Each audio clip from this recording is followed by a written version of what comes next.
Price Lord. இந்த கால வேளையிலே உங்களை சந்திப்பதிலே நான் மற்றற்ற மகிழ்ச்சி அடைகிறேன்.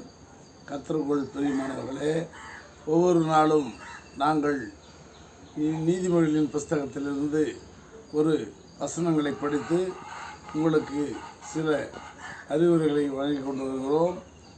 அதனுடைய விளக்கத்தை சொல்லும் பொழுது கர்த்தர் தாமே உங்களை ஆசீர்வதிக்கிறவராகவே இருக்கிறார் என்பதில் சந்தேகமில்லை. நாங்கள் அல்ல, தேவனே அதை செய்கிறார். இன்று நாம் தெரிந்து கொள்ளப்பட்ட நீதிமொழியின் புஸ்தகம் இன்று 30ஆம் நாளாக இருப்பதால் 30ஆம் நீதிமொழிகளின் 30 25ஆம் வசனத்தை நாங்கள் வாசிக்கிறோம். மனுஷனுக்கு பயப்படும் பயம் கண்ணியை வருவிக்கும். ஒரு மனுஷனுக்கு பயப்படக்கூடாது, எந்த மனுஷனுக்கும் நம்ம பயப்படக்கூடாது. அப்படி மரியாதை கொடுக்கலாம், எல்லா மனுஷர்களுக்கும் மரியாதை கொடுக்கலாம். வணங்க ஐயா, வாங்க ஐயா, போங்க ஐயா என்று சொல்லி மரியாதைகள் கொடுக்கலாம். ஆனால் பயப்படுவது நமக்கு தூரமாக இருப்பதாக, நமக்கு அது தகுதியில்லாத ஒரு காரியம் மனுஷருக்கு பயப்படுவது. அப்படி மனுஷருக்கு பயப்படும் பயம் கண்ணியை வருவிக்கும். அது கண்ணி போல, ஒரு பாவம் போல, ஒரு தொற்று போல நம்மை சூழ்ந்து கொண்டிருக்கும். கர்த்தரை நம்புகிறவனே உயர்ந்த அடைகளத்திலே வைக்கப்படுவான். யார் நம்பணும்னு சொன்னால் மனுஷனுக்கெல்லாம் பயப்படக்கூடாது, எந்த மனுஷனுக்கும் பயப்படக்கூடாது. ஆனால் யாருக்கு பயப்படணும், யாரை நம்பணும்னு சொன்னால் கர்த்தரை நான் நம்பும் பொழுது அந்த மனுஷன் உயர்ந்த அடைக்கலம், அவனுக்கு பயங்கரமான ஒரு அடைக்கலம் கிடைக்கும். இந்த காலை வேளையில் உங்களுக்கும் ஒரு உயர்ந்த அடைக்கலம் கிடைக்க வேண்டும் என்று சொன்னால், ஒரு உயர்ந்த அடைக்கலம் வேண்டும் என்று நீங்கள் விரும்பினால் அது யாரை நம்ப வேண்டும்? கர்த்தரை நம்ப வேண்டும்.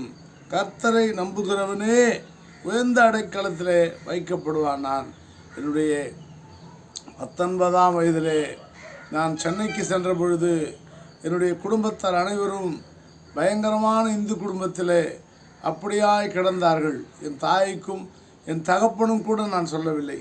நான் அங்கே சென்ற பொழுது ஒரு பிரசங்கியார், அருமையான ஐயா சாம்சுந்தரம் ஐயா அவர்கள், ஏசி அப்போஸ்தலர் சபையின் தலைமை போதகர், அவர் பிரசங்கித்து கொண்டிருப்பதை நான் என் காதுகளிலே கேட்ட பொழுது ஐயோ, என் பாவங்களையெல்லாம் விட்டு நான் முழங்கால் படியிட்டு நான் அழுதேன்.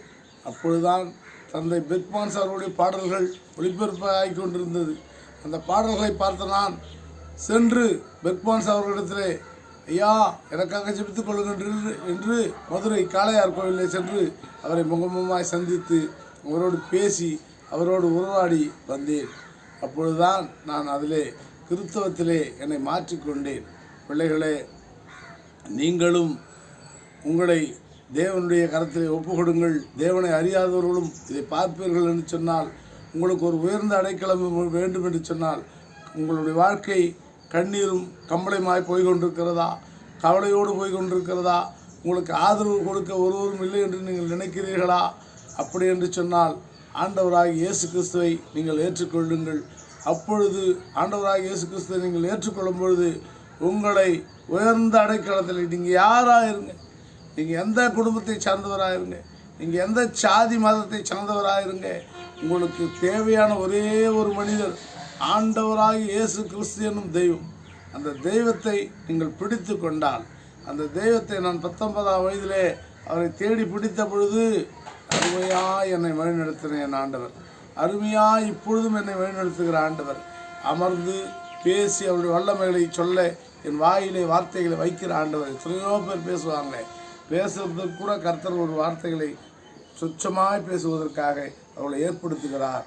கர்த்தர் என்னை எப்படி ஏற்படுத்தியிருக்கிறார்?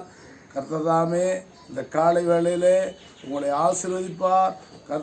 கர்த்தரை மாத்திரம் நீங்கள் பிடித்துக் கொள்வீர்கள் என்று சொன்னால், நீங்கள் எந்த வித சூழ்நிலையில் இருந்தாலும், கணவனிடத்தில் குடிபோதையில் இருக்கிற கணவன் அடித்து மனைவிகளை துன்புறுத்துகிறார்கள் என்று சொன்னால், அவர்கள் கிறிஸ்துவையே அறியாதவர்கள் என்று சொன்னால், இந்த காலை வேளையிலே இதை நீங்கள் பார்ப்பீர்கள் என்று சொன்னால், நீங்கள் ஒரு நிமிடம் உங்கள் மனதில், ஆண்டவரே நான் உண்மை ஏற்றுக்கொள்கிறேன், என்னுடைய இருதயத்திலே உண்மை ஏற்றுக்கொள்கிறேன், நீங்கள் என்னுடைய கணவரை ஆண்டவரே குடிப்பழக்கத்திலிருந்து திருத்துங்கள், ஆண்டவரே அவர் என்னை சந்தேகப்பட்டு அடித்து கொண்டிருக்கிறார், அந்த சந்தேகத்திலிருந்து அவரை மனதிலே நீக்குங்கள்.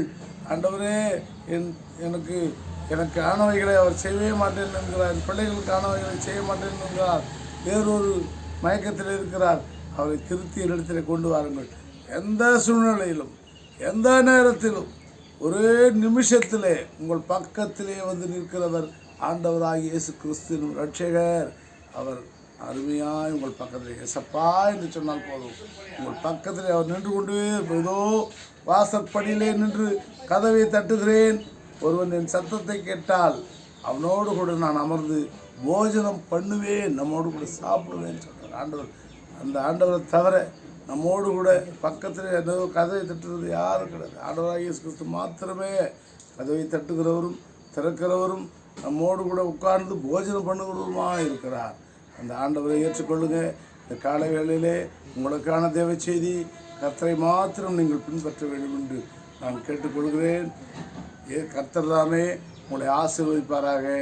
ஆமென். அல்லேலூயா, அல்லேலூயா.